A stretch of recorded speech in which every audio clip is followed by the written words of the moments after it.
Hi everyone. मी आज share करणार आहे असं हेअर केअर रुटीन ज्याने तुम्ही 1 महिन्याच्या आत केस वाढवू शकता. मी शेअर करते सिंपल पण एकदम भन्नाट हेअर केअर रुटीन. आणि 1 महिन्यात तुम्ही हे हेअर केअर रुटीन फॉलो करून किती सेंटीमीटर केस वाढवू शकता, ते मी व्हिडिओच्या शेवटी सांगणार आहे. तर व्हिडिओ शेवटपर्यंत पहा. पहिला तर आपले केस का वाढत नाहीत यामागची खूप रिझन आहेत. Scalp product buildup. आपण जे प्रोडक्ट यूज करतो ते स्काल्पवर तसंच राहतं. काही जण कंडिशनर स्काल्पवरही लावतात. त्यानेही प्रोडक्ट बिल्डअप होतो आणि त्याने हेअर फॉल, हेअर ब्रेकेज आणि डॅन्ड्रफ होतो. चुकीचा आहार. मला आणि तुम्हालाही बाहेरचं फास्ट फूड खायला खूप आवडतं आणि त्यामुळे प्रोटीन आणि व्हिटॅमिनची कमतरता आणि त्यामुळे अगेन हेअर फॉल. चुकीचं ऑइलिंग. म्हणजे तुम्हाला प्रॉपर नॉलेज नसेल तर कधी-कधी तुम्ही कॅस्टर ऑइलही केसांना लावता, पण ते ब्लेंड करून लावायचं असतं हे माहिती नसतं तुम्हाला. अशी जाड तेलं जी असतात ती शोषली जात नाहीत स्काल्पमध्ये, म्हणून हेअरफॉल होतो. जास्त हीट टूल वापरणं. आपण स्ट्रेटनर, हेअर कर्लर वगैरे वापरतो हेअर स्टायलिंगसाठी. त्याने हेअर ड्राय, डॅमेज आणि रफ होतात आणि हेअर ब्रेकेजही खूप होतो. तर सगळ्यात आधी तुम्हाला हेअर चांगल्या प्रकारे कोंब करून घ्यायचे. त्यानंतर आपण हेअर केअर रुटीन फॉलो करायचं आहे. हेअर कोंब केल्यावर हेअर ऑइलिंग. मी इथे सध्या वापरते कोकोनट ऑइल. कारण कोकोनट ऑइल खूप लाईटवेट असतं, स्काल्पमध्ये लगेच ॲब्झॉर्ब होऊन जातं. त्यात मी ॲड करते rosemary oil. I am just a rosemary oil पागलो. तुमचे केस लो पोरोसिटीचे असतील तर रोजमरी ऑइल वापरू शकता, पण हाय पोरोसिटीचे असतील तर नाही वापरलं तरी चालेल, या ओन्ली कोकोनट ऑइल वापरलं तरी चालेल. हे मी डबल बॉइलिंग मेथडने थोडा गरम करते. मी जे रोजमरी ऑइल यात ॲड केला आहे त्याने हेअर ग्रोथ होते आणि डॅन्ड्रफही रिमूव्ह होतो. आता हेअर ऑइलिंग सुरू करायची. हेअर ऑइलिंग करताना हाताच्या बोटांचा वापर करायचा, नखांचा नाही. हाताच्या बोटांनी सर्क्युलर मोशनमध्ये हेअर ऑइलिंग करायची. हॉट ऑइल ट्रीटमेंटचे खूप सारे बेनिफिट असतात. जसं स्काल्प ड्राय असतो तर ते क्युटिकलला सील करते, मॉइश्चराईज करते. याने हेअर फॉलिकल्समध्ये जीव येतो. याला चांगल्या प्रकारे केसांमध्ये लावायचं आहे. याने केसांना ज्या फाट्या फुटतात त्याही कमी होतात.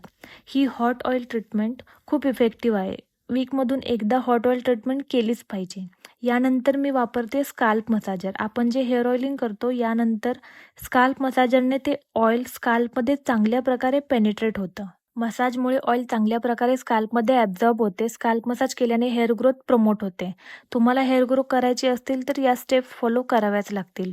हे ऑइल मी 2 तासांसाठीच ठेवते कारण माझे आहेत लो पोरोसिटी हेअर आणि लो पोरोसिटीला स्काल्पवर जास्त वेळ ऑइल ठेवणं सूट नाही होत. पिंपल यायला लागतात स्काल्पवर आणि फेसवरही. रेअरली मी रात्रभर ऑइलिंग करून ठेवते.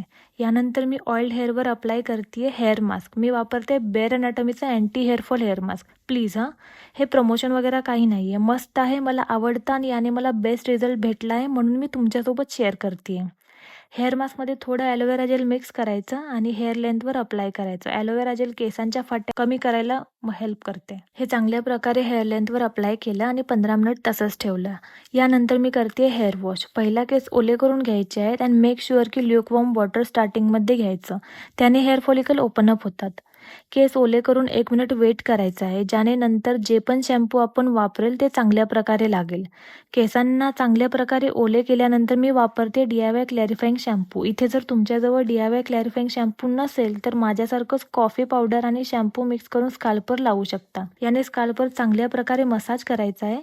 याने काय होतं, स्काल्पवर जो प्रोडक्ट बिल्डअप झालेला असतो तो याने रिमूव्ह होतो. आपला स्काल्प ज्यादा ऑइली, ग्रीसी असतो, डॅन्ड्रफ असतो, इचीनेस असते, ती याने पूर्णपणे रिमूव्ह होऊन जाते. हे खरंच खूप इफेक्टिव्ह आहे. एकदा ट्राय करूनच बघा. त्यानंतर मी पाण्याने रिन्स ऑफ करून घेते. यानंतर मी यूज करते नॉर्मल शॅम्पू. सध्या मी प्लिक्सचा अँटी हेअरफॉल शॅम्पू यूज करते आणि मी 1.5 इयरपासून मोस्टली प्लिक्सचेच प्रोडक्ट यूज करते. आता तुम्ही म्हणाल की कोलॅबोरेशनमध्ये फुकट प्रोडक्ट येतात तर यूज तर करणारच ना, तर असं नाही आहे. मी कॉन्टेंट क्रिएशन स्टार्ट करायच्या आधीपासून याचे प्रोडक्ट यूज करते. मी जो शॅम्पू वापरते तो लो पोरोसिटी हेअरसाठी बेस्ट काम करतो. शॅम्पू लावल्यानंतर मी स्काल्प मसाजरने पुन्हा थोडा मसाज करते.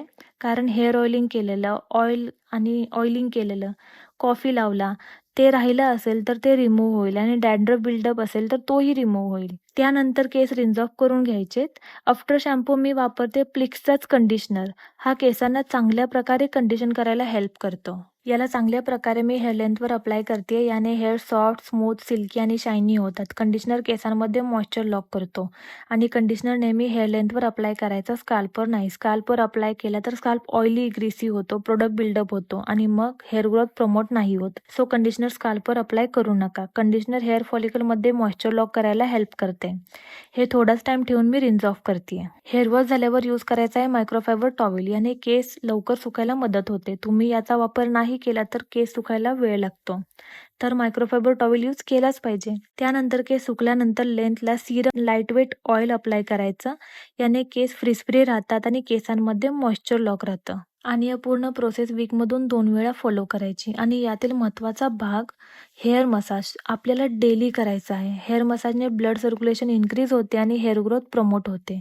अँड ॲट लास्ट नॉर्मल ह्युमनचे हेअर 1 महिन्यात 1 to 1.5 सेंटीमीटर ग्रो होतात, which is equal to 0.4 to 0.6 inches in a 1 month. पण तुम्ही proper diet, hair care routine follow कराल तर तुम्ही 1.2 to 1.7 सेंटीमीटरपर्यंत ग्रो करू शकता. तुम्हाला जर का हा व्हिडिओ हेल्पफुल राहिला असेल तर व्हिडिओला लाईक करा आणि चॅनलवर नवीन असाल तर चॅनलला सबस्क्राईब करा, कारण तुमच्या केसांचं नशीब इथेच बदलणार. चला भेटूया नेक्स्ट व्हिडिओमध्ये.